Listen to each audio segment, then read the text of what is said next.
Au nom des maires de France, vous présidez l'association des maires de France, demandez-vous, comme en Allemagne, l'interdiction du beurre pop?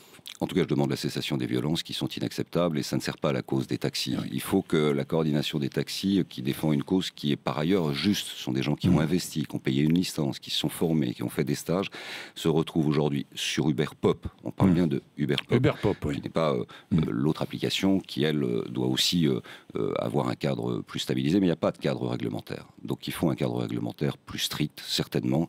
Et il faut, en tout cas, se retrouver dans une situation où les gens qui sont sincères et qui prennent ce type de véhicule et toutes les garanties de sécurité, que le conducteur a son permis, que tout ça, c'est pas non plus des arsouilleries qui se font dans le dos des gens. Je vous repose la question, vous êtes favorable à l'interdiction, comme en Allemagne? Je suis favorable à un cadre réglementaire. Je suis favorable à la concurrence. Moi, imaginons à 3.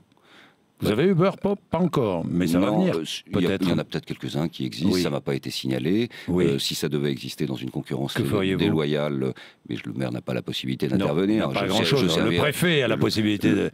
Le préfet saisira. En tout cas, clairement, il faut certainement soit fixer un cadre, soit interdire. On peut aussi désactiver l'application. On ne peut pas laisser, en tout cas, perdurer un système aussi anarchique sur ce point-là. Ce qu'il faut bien voir aussi, c'est quand même la non-maîtrise de l'évolution des flux de circulation dans des grandes métropoles comme Paris ou ailleurs. C'est bien la saturation qui fait qu'on ne peut plus utiliser son véhicule personnel, qui fait qu'on essaye de trouver tous les moyens pour rentrer dans Paris.